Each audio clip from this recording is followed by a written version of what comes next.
आज हम सिखाते हैं आपको गांव की कड्डी कैसे बनाई जाती है। ये देखो, ये गांव की कड्डी है। तो इसमें सबसे पहले हम बताते हैं कि हमने क्या लिया। सबसे पहले हमने घी लिया और थोड़ा सा जीरा लिया और उस जीरे को हमने थोड़ा सा भून लिया जब तक जीरा ब्राउन हुआ। उसके बाद हमने इसमें मिर्ची पाउडर, धनिया पाउडर, हल्दी पाउडर और लहसुन और नमक और चाहे तो अदरक भी डाल सकते हैं। ये सब चीज़ें डाली। डालने की रेसिपी हम बताते हैं भी इसमें कैसे हमने क्या क्या डाला। तो जब जीरा पक गया उसके बाद हमने लहसुन डाली। लहसुन को उसमें बारीक बारीक कटिंग किए हुए थे वो ब्राउन किए। उसके बाद हमने कड़ी पत्ता डाला।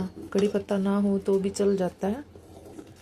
और उसके बाद हमने मिर्ची पाउडर डाला, धनिया पाउडर डाला, हल्दी पाउडर डाला, नमक डाला, ये डाल दिया और उसको अच्छे से पकाया। और इसके अंदर प्याज भी हमने ऐड किए हैं। हमने प्याज भी डाला है।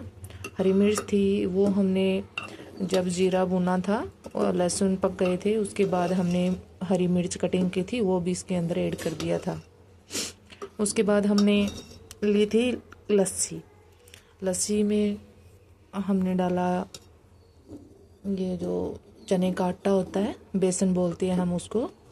अगर घर में मिक्सी या मशीन में पिसा हुआ जो आटा होता है वो तो सबसे बेस्ट होता है, उसमें कुछ मिलावट नहीं होती। देसी घर का अच्छा आटा होता है, बेसन होता है वो। उसको हमने लस्सी में डाला और उसको अच्छी तरह से हमने मिक्स कर लिया जिससे कि उसमें गुठलियाँ ना रहे आटे की। वो मिक्स होने के बाद जब मसाला हमारा पक गया, जो जितना हमने डाला था वो, उसके बाद उसको हमने इसके अंदर डाल दिया, बेसन और लस्सी मिक्स किए हुए घोल को। उस घोल को डालने के बाद हमने अच्छी तरह से इसको पकाया है। हम देखो पका रहे हैं और थोड़ा सा एक उबाल आ जाए उसके बाद हम इसमें मेथी होता है, सूखी मेथी जो हम तोड़ के सुखा लेते हैं। गाँव में तो सुखा लेते हैं, वैसे मोल भी मिल जाती है बाज़ार से। अगर ना हो तो मोल ले आना आप, और है तो फिर आप सुखा के उसको डालोगे तो उसमें बहुत अच्छी खुशबू होती है। और कहते हैं कि मेथी जो कस्तूरी मेथी होती है उसमें सबसे ज़्यादा बोलते हैं भी अच्छा टेस्ट होता है, पर उसमें ज़्यादा टेस्ट नहीं होता है। सबसे ज़्यादा टेस्ट तो जो देसी जो मेथी होती है जो गाँव में खेतों में जो बीजी जाती है उसमें सबसे ज़्यादा टेस्ट होता है, जिसका सबसे ज़्यादा खुशबू होती है। उसकी कड्डी पूरा लाजवाब बनती है। और वैसे बाज़ार वाले बेचने के चक्कर में वो कस्तूरी मेथी का नाम ले लेते हैं पर उसमें इतनी खुशबू नहीं होती है। तो उसके बाद हमने वो डाला और हमने इसको अच्छी तरह से जब तक उबाल ना आए उसको पकाते रहे। ऐसे ऐसे देखो हम कुर्छी को चलाते रहे, हम कड्डी को पूरा पकाते रहे। जितना पकेगी उतना ही ये कड्डी स्वादिष्ट होगी और खाने में बड़ी ही लाजवाब होगी। तो इस तरह से हमने इस कड्डी को तैयार किया है।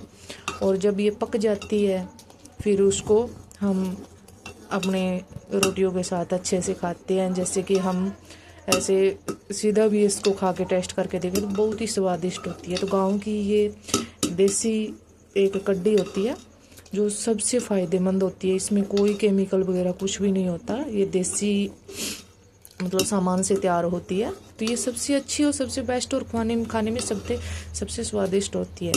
आप भी इसको इस तरह से बना के देखना और फिर खा के हमको बताना कि इसका टेस्ट कैसा लगा। वैसे तो देखने में भी देखो आप कितनी अच्छी दिखाई दे रही है। देखो इसके अंदर ये प्याज हो गया, हरी मिर्च जो आपको दिखाई दे रही होगी शायद। ऐसे हम तो देखो गाँव में चूल्हे पे पका लेते हैं। सबसे बेस्ट तरीका सबसे अच्छा होता है, कम खर्चीला, कुछ नहीं लगता, बस लकड़ियों से ही ऐसे इसको चूल्हे पे ही तैयार करते हैं। चूल्हे पे तैयार की हुई सब्जी होती है वो बहुत ही टेस्टी, अलग ही टेस्ट होता है उसका। इसकी खुशबू अलग ही होती है। और आप जैसे चाहो अपनी मर्जी से आप गैस चूल्हे पे भी पका सकते हो, चूल्हे पे भी पका सकते हो, पर हम गांव में ये चूल्हे पर ही ज़्यादा पकाते हैं। तो हमारी कड्डी अब बन के तैयार हो जाएगी और उसके बाद हम खाएंगे और खाने में बहुत ही स्वादिष्ट लगेगी। आपको हमारी विधि कैसी लगी कमेंट करके ज़रूर बताना। चैनल को सब्सक्राइब करना, अच्छा लगे तो प्लीज़ लाइक करना, शेयर करना, कमेंट करना। धन्यवाद।